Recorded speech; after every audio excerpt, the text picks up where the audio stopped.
a fin de apaciguar el sentimiento popular y dominar sus propios discípulos. Por eso vemos que tuvo que usar anafcaso. Obligó con premura y urgencia a que se fueran al bote, y que tal como habían previsto se verían de la otra orilla, en la otra orilla. Qué interesante, en la otra orilla. Pero hubo renuencia, y si usted lee El deseo de todas las gentes en su página 665 y páginas siguientes, se dará cuenta de que los discípulos no obedecieron totalmente a su maestro. Se quedaron discutiendo ellos allí y duraron allí hasta que el sol se puso. Y entonces, al ver que Jesús no venía, ahí fue que entonces obedecieron, se entraron en la barca. Pero había muchas cosas que los tenían a ellos perplejos e incómodos. Una de esas cosas, precisamente, era que ese mismo día, ese día de la multiplicación de los panes y los peces, les llegó la noticia a ellos de que Juan el Bautista había sido decapitado. Y ahora allí también surgía por qué Jesús había permitido que Juan el Bautista fuera decapitado. No se explicaban por qué. Mis queridos hermanos, hay cosas que nosotros nunca podremos hallar respuesta de ellas. Hay cosas que quedarán oscuras y usted tendrá que preguntársela al Señor en el reino de Dios. Y yo estoy seguro que el maestro amaba a sus discípulos, pero no quiso explicar por qué dejó morir a Juan. Ahora nosotros sí entendemos por qué. Jesucristo lo dejó morir porque es un ejemplo fehaciente para todo creyente. Si usted muere, usted es una semilla del Evangelio. Y todos esos mártires que hubo en la antigüedad son semillas del Evangelio. Porque donde moría uno, se levantaban 10, 100, 1000 y hasta miles por el testimonio de este hombre. Así, la muerte de los cristianos era semilla. Y por eso, de vez en cuando, Jesucristo permitía que sus hijos murieran.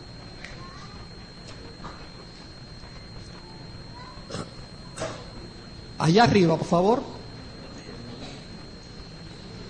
Muy bien, entonces Juan 6:15, pero entendiendo Jesús que iban a venir para apoderarse de él y hacerle rey, volvió a retirarse al monte solo. Y nosotros sabemos, puede darle al siguiente por favor, nosotros sabemos a qué él realmente se fue al monte. San Mateo dice que se fue al monte a orar. Jesús amaba estar en comunión con su Padre. Qué lindo. El Hijo de Dios, hecho hombre, siempre, por más ocupado que estuviera, sacaba tiempo para hablar con su Padre. Me parece que hoy podría ser que esté hablando a alguien que esté descuidado con el Padre Celestial, que esté descuidado con el Salvador Jesús. Y este mensaje le llega como anillo al dedo. ¿Quién no se ha descuidado en la oración? Las muchas ocupaciones que tenemos hacen a veces que la misma presión del trabajo nos hagan olvidar que somos hijos del Altísimo y que solamente comunicándonos con el cielo podemos recibir fortaleza para continuar con los afanes de esta vida y triunfar en la vida espiritual. Y por eso muchas veces las pruebas nos encuentran desprevenidos porque no hallamos tiempo para el Señor. Poca oración, poco poder. Mucha oración, pero se nos olvida eso. Se nos olvida eso y los afanes de esta vida. Pero Jesús no era así. Nos dio un ejemplo. La Biblia dice que se apartaba de las multitudes para orar. Y esta fue una de esas ocasiones, ¿verdad? Jesús necesitaba orar. Y los discípulos estaban allí enfrascados en disputas. ¿Por qué esto? ¿Por qué aquello? ¿Por qué no se dejó hacer rey? ¿Cuándo va a ser que se va a proclamar rey?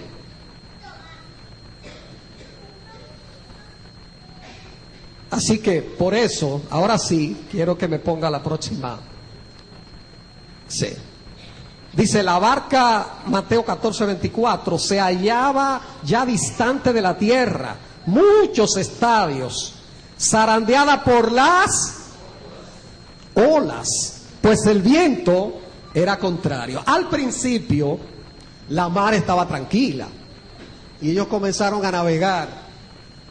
Pero precisamente había un cierto descontento en el espíritu de ellos. Y yo no sé por qué, pero cuando uno tiene ese desafecto y esa intranquilidad en su fuero interno, ¿verdad? Como que las cosas se extreman. Cuando usted está bravo con Dios, cuando usted está bravo con su Padre Celestial, ahí es que más cosas aparecen. Usted está descontento con la forma en que Dios actuó. Ahora yo le pregunto, ¿quién es que manda, usted o Dios? Ese es el problema. Nosotros creemos que Dios tiene que actuar como nosotros decimos. Y los discípulos en ese momento tenían ese problema.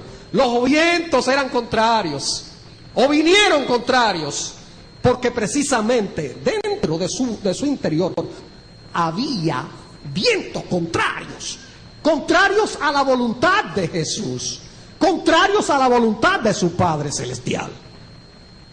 Siempre que pasa eso, el viento es contrario y no nos va a ir bien, no nos va a ir bien. Y a la cuarta vigilia de la noche, vino él hacia ellos, caminando sobre el mar. Es bueno que se sepa que en Israel y en todo el mundo antiguo de ese tiempo, se creía que en el mar vivían bestias infernales y demonios. Ellos eran los dueños del mar. En el mar estaba el diablo. Eso creía la gente. De manera que una tormenta, ¿quién era que mandaba la tormenta?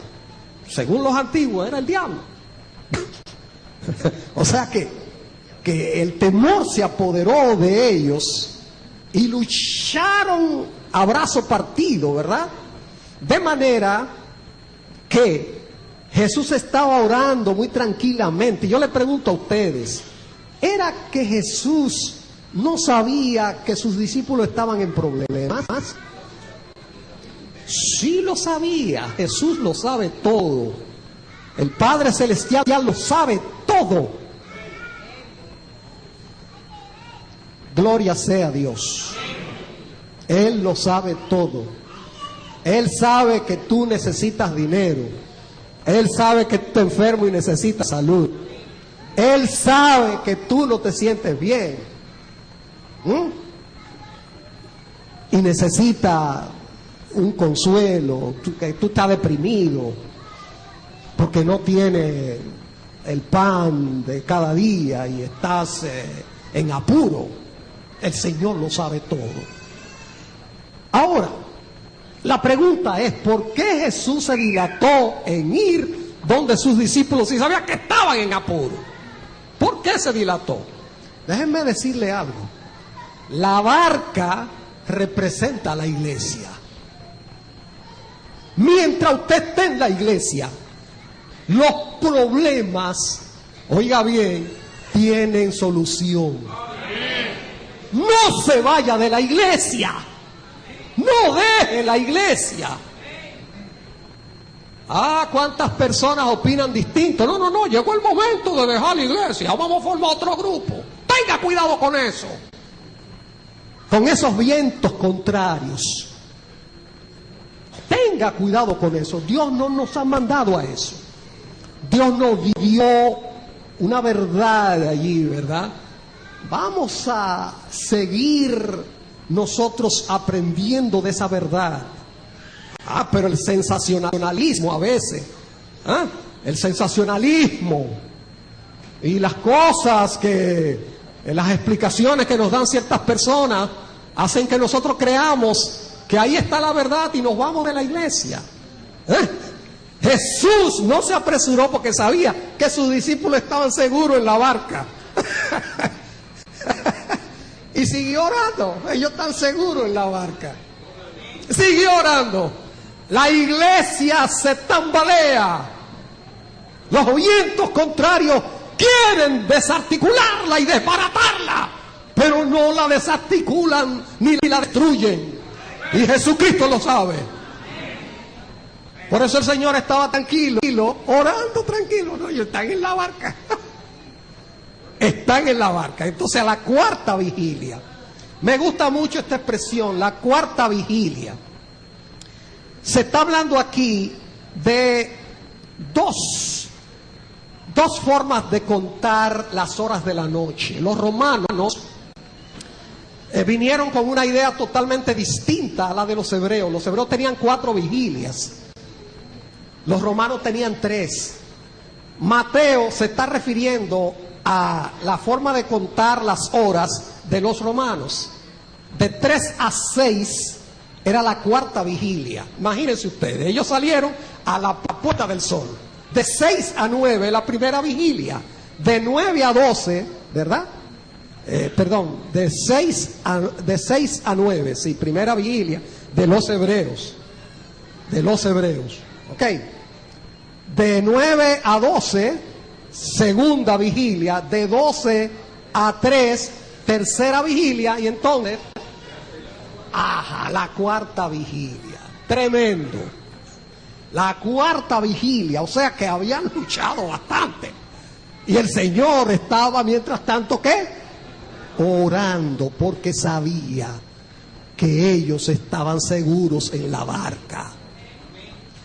Si esos discípulos se les hubiera ocurrido salir de la barca, oye, pero entonces tambalea demasiado, entonces se mueve para acá, se mueve para allá, pobre de ellos. Porque la barca siempre se va a bambolear y se va a tambalear y va a haber tormenta, que parecen que van a amenazar con hundir la embarcación de la iglesia de Dios. Pero no se hunde. Ni ninguno de los que están allí dentro de la barca se hunden, hermano. Porque Dios está con su iglesia. Dios está con su pueblo. Alabado sea el Dios, ¿verdad? Y entonces, ¿qué pasó? Camina sobre el mar. Jesús viene caminando sobre el mar. Sobre el mar. Pero ese caminar de Jesús significa que el mar que te domina, ¿verdad? En las manos de Él está. Tu enfermedad está en las manos de Jesús. Las olas de tu ignorancia, las olas de tu miseria, las olas de la injusticia, las olas de la falsedad, son vencidos por Jesús. Así como Jesús venció las aguas y pudo caminar sobre ellas, todos esos problemas tuyos pueden ser vencidos por Jesús. Porque Él es el mismo ayer y hoy por los siglos de los siglos. Sigamos. Los discípulos, viéndole caminar sobre el mar, se turbaron y decían: es un fantasma. Y de miedo se pusieron a gritar. Oiga, pero ¿cómo es el ser humano? Pero ¿y por qué no dijeron es un ángel que viene ahí? Es un ángel. No, pensaron en lo peor. Así somos los humanos. Jesús viene en su ayuda. Viene en su ayuda. Esa figura viene caminando sobre el mar. Porque Jesús tiene poder para vencer cualquier problema. No se ha cortado el brazo de Jehová para salvar. No importa el problema, Él tiene la solución. Gloria sea al Señor. No se ha cortado el brazo de Jehová. Él camina sobre tus problemas si tú se lo permites. Él camina sobre tu enfermedad, sobre tu turbación. Pero a veces creemos que lo que viene es un fantasma. El fantasma del miedo, el fantasma de la enfermedad, el fantasma de la carencia económica. Y eso nos asusta. Pero es Jesús que viene a librarte. Gloria al Señor. ¿Crees tú eso? Los discípulos al principio, ¿verdad? Bueno, se atemorizaron. Yo imagino esos vellitos como estaban, ¿verdad? Porque a cualquiera de nosotros nos pasa. A cualquiera de nosotros nos pasa. A veces nos topamos en la oscuridad con una persona y qué susto nos damos. Dice que se pusieron a gritar, pero al instante les habló diciendo: ¡ánimo! ¿Cómo dijo? A Jesús le encanta esa palabra, ánimo. Cuando estamos tristes, ánimo, yo estoy contigo, no te dejaré. Ánimo. No, espérate. Que yo soy. No temáis. Ánimo. Ahora sí, por favor. Pedro, enseguida, le surgió la idea. Fíjense, me voy a detener un poquito en esto de Pedro, porque qué intrépido Pedro, ¿eh?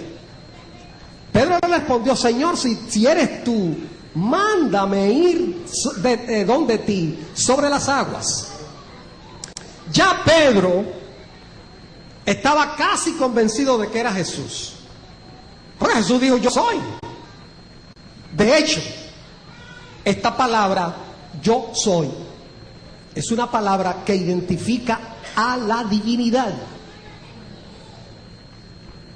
Cuando Moisés se presentó en la zarza ardiente, Dios le dijo: ve a Faraón y dile: yo soy, me ha mandado a ti. Yo soy. Jesús estaba usando la misma palabra que usó con Moisés. El gran yo soy. Eso quiere decir que no hay límite para lo que Dios pueda hacer. Gloria sea su nombre. No hay límite. Ahora bien, me gustaría brevemente comentar lo de Pedro. ¿Por qué Pedro hace esto? Si eres tú, yo como que necesito algo, como que me muestre que tú realmente eres. Así que le dice: si es verdad que eres tú, que yo camine sobre las aguas como tú vienes caminando. Y Jesús le dijo: está bien, ven. Y ahí está.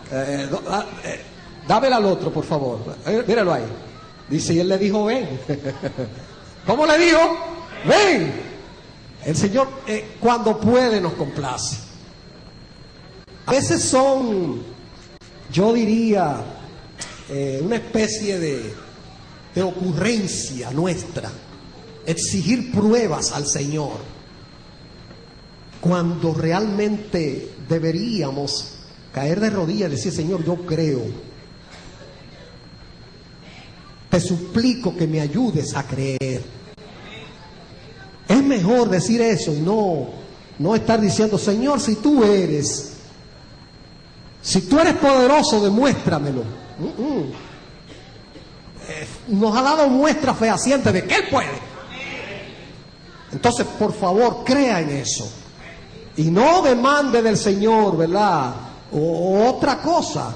En medio de los peligros de estos últimos días, dice un pensamiento: la única seguridad para la juventud está en la vigilancia y la oración siempre crecientes.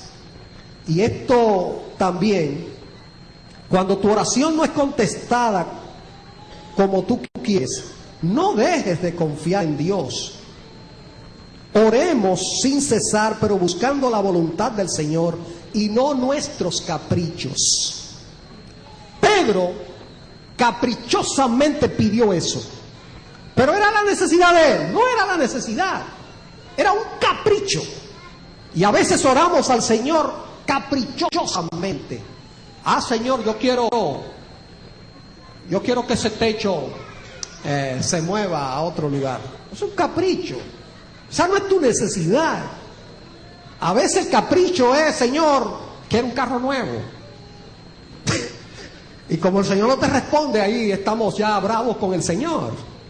Capricho no, la necesidad tuya. La mayor necesidad del mundo es la de hombres que no se vendan ni se compren.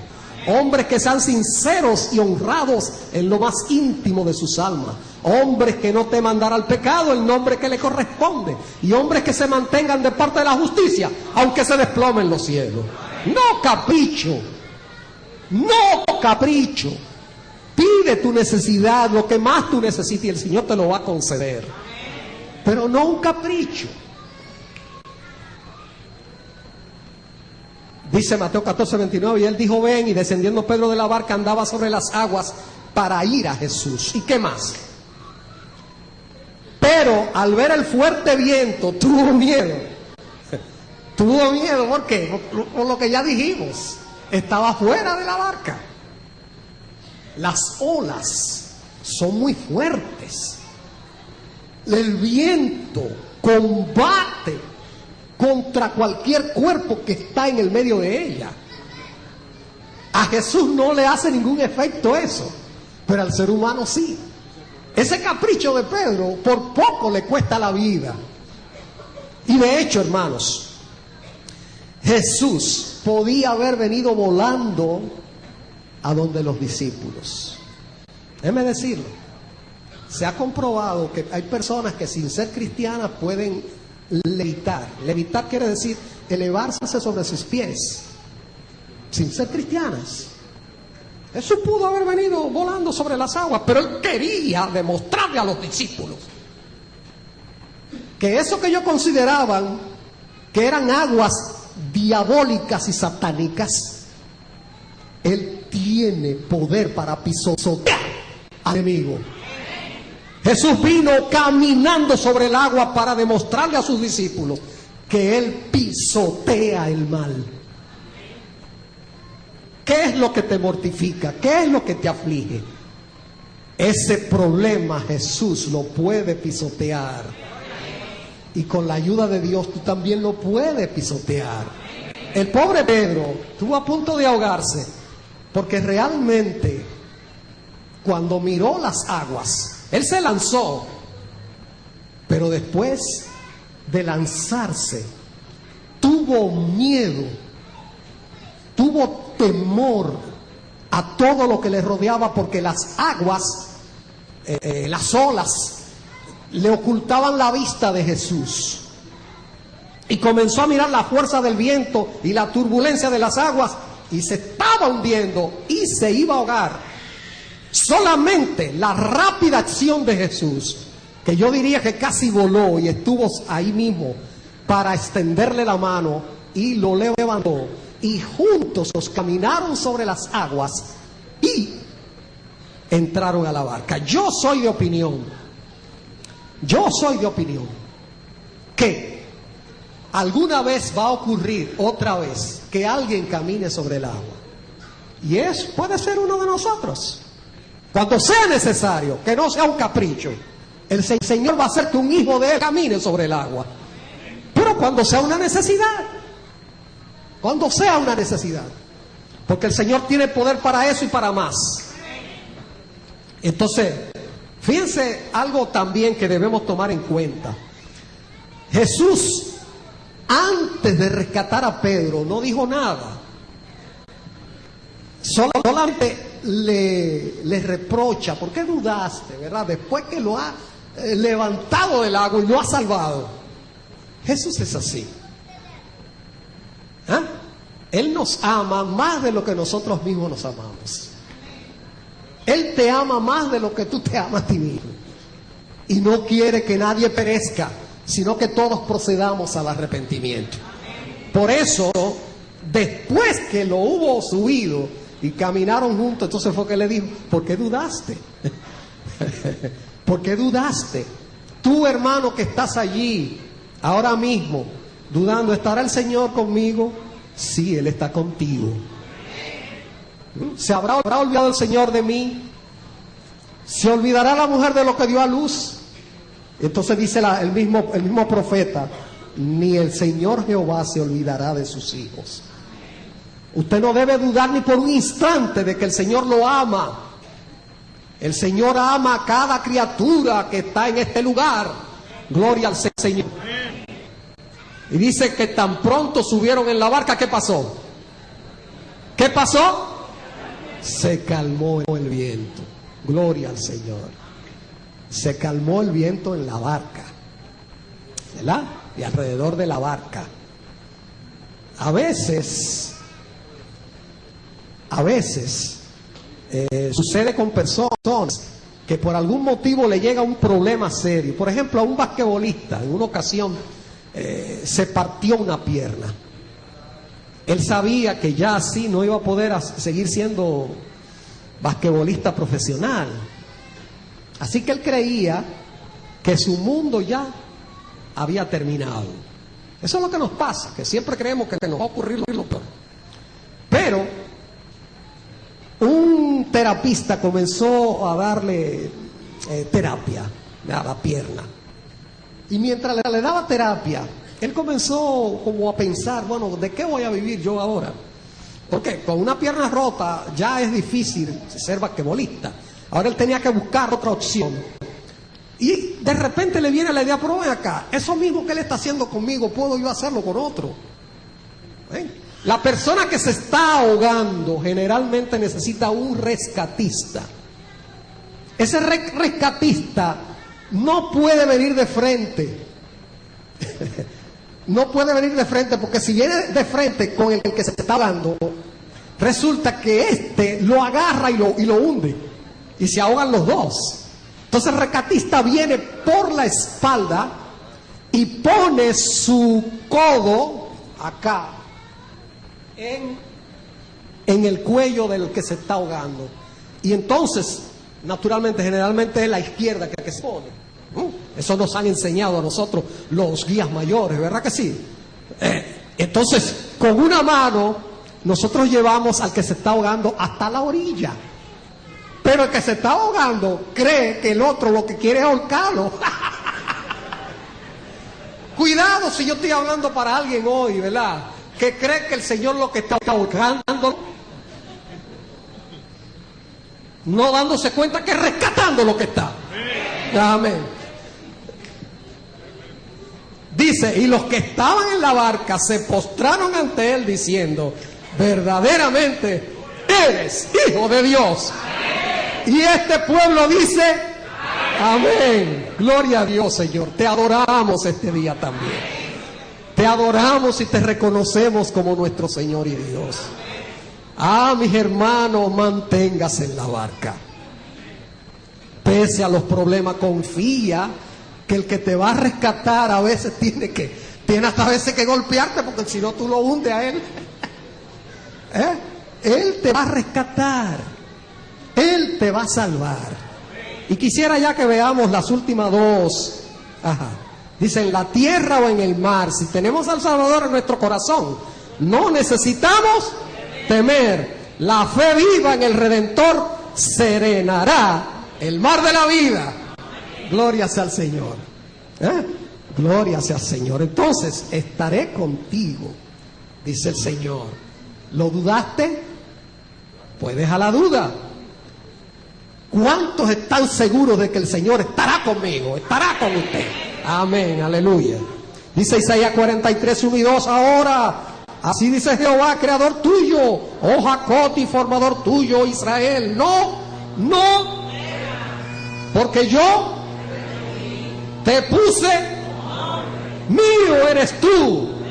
Cuando pases por las aguas, y si por los ríos, gloria al Señor. Creemos en ti, Señor. Creemos en ti y depositamos enteramente nuestra iglesia en tus manos. ¿Cuántos quieren unirse conmigo a este ruego del Señor? Pónganse de pie.